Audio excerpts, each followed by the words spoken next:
The true Americans. The European colonists took over and started calling themselves Americans and started changing the history, saying that they brought us here. We were always here. We were always here.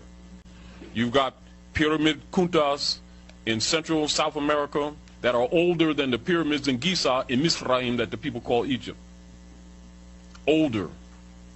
You've got civilization principles that are here in Lower Egypt that you call Kentucky and Tennessee area that is older than they are in what you call Egypt. But those things are held secret because they don't want these people to know that they're the heirs apparent to this land, so they branded them Negro, black, and colored to cut off the linear history. So when the people think they're Negro, black, and colored, they can't tie to the illustrious history of the founders of civilization. As a matter of fact, they keep trying to leave and everybody else trying to come here because they don't even know that this is the hub, the North Gate. We're the true Americans. Anyone, whether you're a Moor, you've been studying for a while, or even people who are new to this, because we're going to trace ourselves back through history right here. All right? But I want you to hear this first so that as we trace ourselves back through history, you'll understand, okay, so this was what this man named Noble Drew Ali, this is what he brought to our people in the 1920s, right? You see this black and white photo, 1928. This is what, and I don't even know if he graduated high school, right? He probably didn't. I mean, I don't know because there's no records of it. So he probably didn't even go to high school.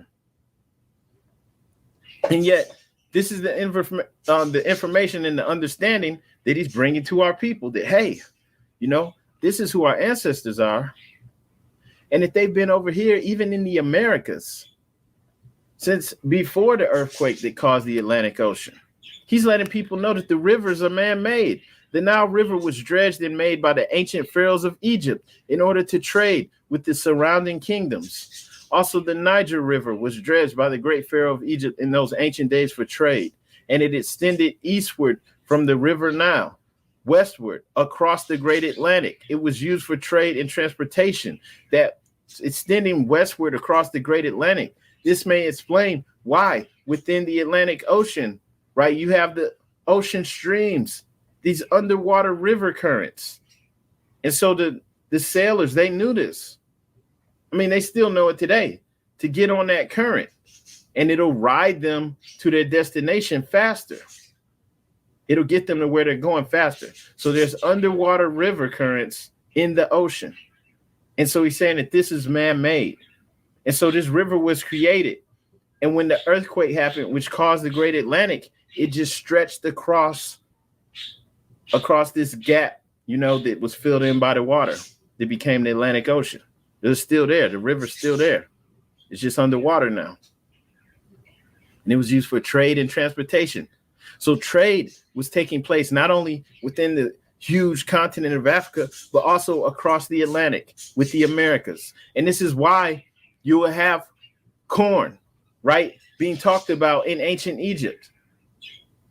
And corn is important because corn is indigenous to the Americas. Like, how do they even know about this if they're limited to that one part of the world? They ain't even have the knowledge of how to travel across the ocean.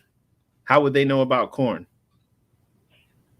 And so there's other crops and things too that they had in different parts of the world. And this is because the trade was taking place before the Europeans were able to participate in international trade. That's how come you had this cross-cultural thing going on. They also have the cocaine mummies, which you can do some research on your own. So they found these mummies in Egypt. They had traces of cocaine on them, which is, you're talking about coming from somebody saying they can't hear the audio. The audio good? Somebody else, please chime in. Is the audio good? Audio good, Morris? Everybody else good? Somebody give me some feedback. Let me know if you can hear that audio. Okay, good. Okay, here we go. So, yeah, they found mummies in Egypt. They had cocaine literally in the mummies, on the mummies, and they know that cocaine came from the eastern part of South America. Okay? Peru, Colombia, Venezuela, right? So the trade was taking place. And it was taking place long before the Europeans found out about the Americas. So we're gonna turn that mic up. Is that louder? We louder? We good? Okay. So just going back to this. Like I said, though, remember this. I want you to remember what's being spoken about here, because this man in the 1920s was teaching this hidden history to our people before the internet, when it was all easy, where you could just go look at videos and stuff talking about this, right? So all these people that want to disrespect the Moors, disrespect the prophet now, they all of a sudden they know they're indigenous. Guess what? This is where it came from. He was teaching this back then. So I want you to remember this, because like I said, we're going to trace ourselves. So he's saying that our people came over here, received permission from the pharaohs of Egypt. First off, you got that Egyptian connection, and that they are the true possessors of the present Moroccan Empire. According to all, skipping down to 9, according to all true and divine records of the human race, there's no Negro, black, or colored race attached to the human family. So that means even foundational Black American, right? ADOS, all of that mess. Come on, man, drop it. Because all the inhabitants of Africa were and are of the human race, descendants of the ancient Canaanite nation from the holy land of Canaan. So no true Moors will be up here saying, no, we're not African. Why would you say that when we're in Northwest Amexem right now? Amexem's the first true and divine name of Africa. And what your forefathers were, you are today, without doubt or contradiction. So he's letting it be known, even though we've been tricked out of our line of descent, tricked out of who we truly are, history, families broken up, all types of things we've been through, but everyone goes through atrocities, right? So even though we've gotten to this point now, we are still who our ancient forefathers were.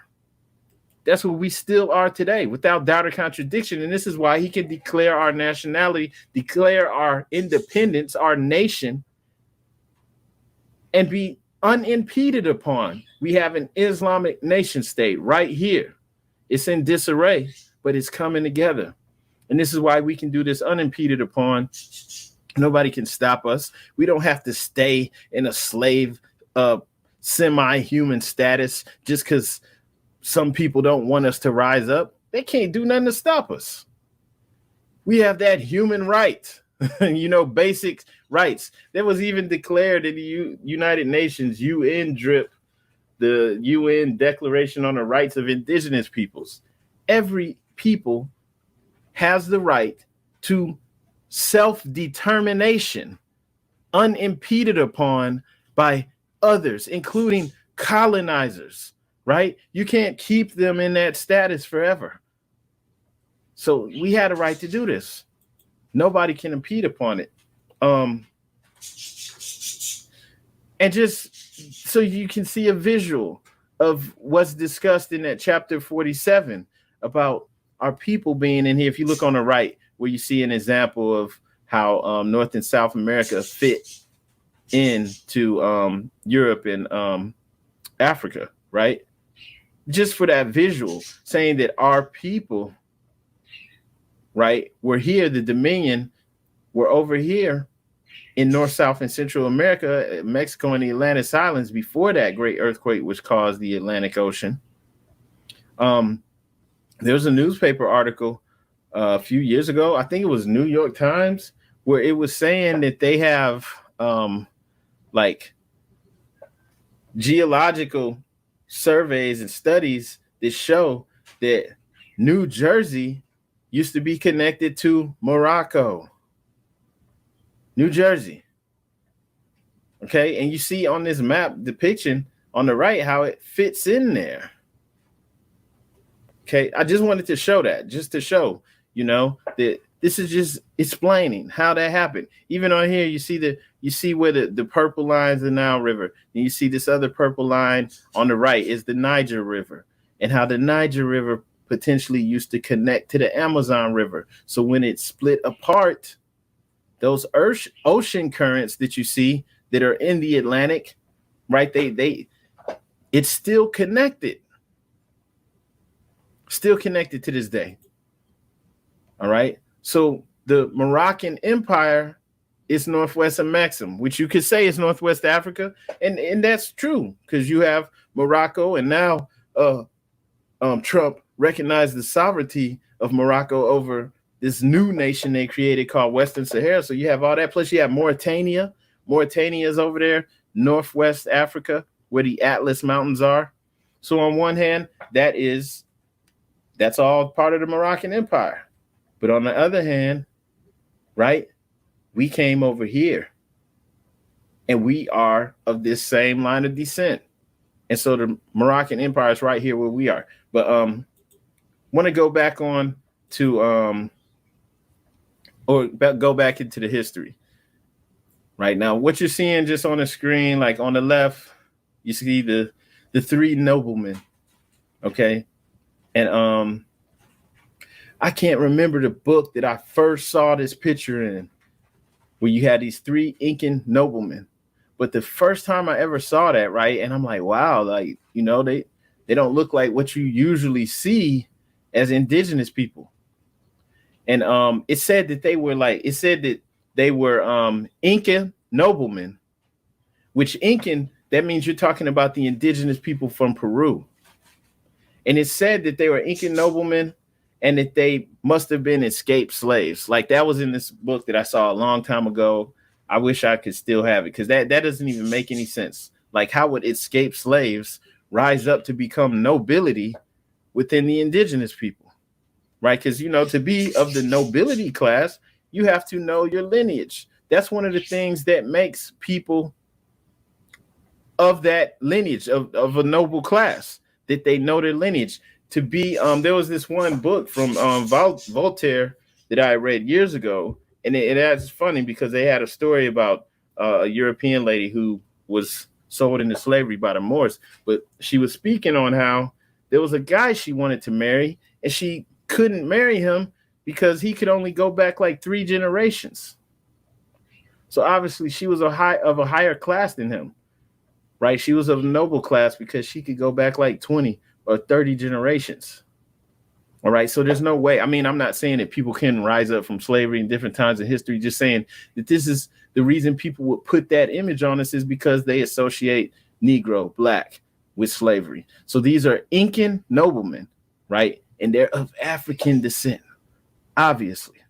And this was painted in 1599. So at that point in time, this is what the Incan noblemen look like, right? Like it says in this description, they're depicted wearing Spanish clothing, but with Inca gold adornments, and then captioned with Spanish names, the 3 Dons, Don Francisco, and, you know, right? So these are noblemen, the noble class of Peru. Remember that though, the noble class of Peru. We're going to come back to that too.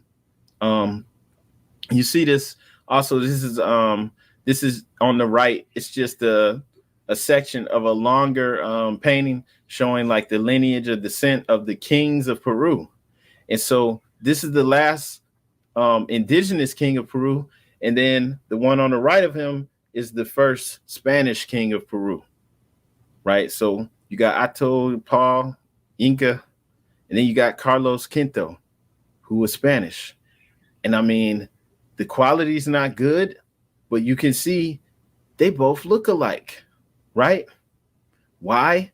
Because many of the Spanish and Portuguese that came over here at that point in time were of Moorish descent. Why would they be participating in the conquest of another people? Because, all right, if you're looking at this, you know, happening around the 1500s, right? Maybe 100 years prior to that, late 1400s, Spanish or Moorish Spain fell to the Spaniards. And all of the Moors who didn't flee or who weren't killed, they had to convert to Christianity, the Moriscos. They had to swear their allegiance to the Queen and the Pope, right? Queen Isabella, King Ferdinand. So you had people who were of Moorish descent who were dark-skinned people. They were Christians. They were Moriscos. Matter of fact, when Columbus came over here, the people, the brothers, the Nino brothers owned the boats that he was on. Right? So, and these Nino brothers, they were brothers. They were Asiatic. They were Moriscos. Right? These are dark-skinned people of Moorish descent. And I'm just saying this to say these are people who went ahead, converted to Christianity, right? Swear their allegiance so that they could stay in their homeland. Because you're talking about the Moors ruled Spain for almost 800 years. They don't know anything else. This is where they're from. I'm not making excuses for anything. I'm just showing you. So this is one way that they were able to come and take over, right? So you have, of course, they're bringing the warriors, the guerreros, the conquistadors with them, but also they look like the people that they're coming to conquer. They have ties, blood ties. Okay. So moving forward. Now I wanted you to remember the Peruvians, right? So you see the 3 Incan noblemen, then you see these Incan noblemen, these kings. All right. So the headdress that was worn over here by the nobility in Peru. Peru is in South America. This is important. This on the upper left-hand corner, this is taken from the book Queen Mu and the Egyptian Sphinx, and that was written by Augustus Le Plongeon. Now he's speaking about some of the different Europeans who came into contact with the Peruvians, and it's saying Garcilaso de la Vega, Cieza de Leon, Acosta, and other writers on Peruvian customs and manners inform us that the fringe and tassel of the Yantu, royal headdress of the Incas, were made of fine crimson wool. So the royal headdress of the Inca was made of fine crimson wool. Fine crimson wool are fezzes. Matter of fact, Moors, make sure you go to moorishfez.com because the fezzes that we have sound just like the royal headdress of the Incas. Just like it. It says it's fine crimson wool. Crimson is dark red. Wool, our fez is 100% wool. And then it has a tassel. Same thing. We have that right now. That's what we have.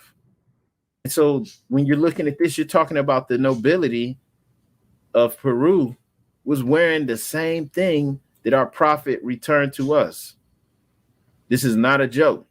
This is why I'm saying we can trace ourselves back through history. So everybody, all Moors, make sure you go to moorishfez.com to get your fez. That's moorishfez.com. And as you can see, this is pretty much a description of the royal headdress of the Incas. Fine crimson wool. This fez is 100% wool. And then the fringe and tassel. You see the tassel right there. Okay? These are actual pictures of our fezzes. This is what they look like. This is what you get when you go to moorishfez.com. Fine crimson wool, and you see that long tassel. Okay? And so the indigenous people over here in the Americas have been wearing this royal headdress. And when we say this, we're talking about the nobility. The nobility. This is the headdress, the royal headdress of the noble class. Not just saying this to try to make people feel good. I can't make that up. I didn't make that up.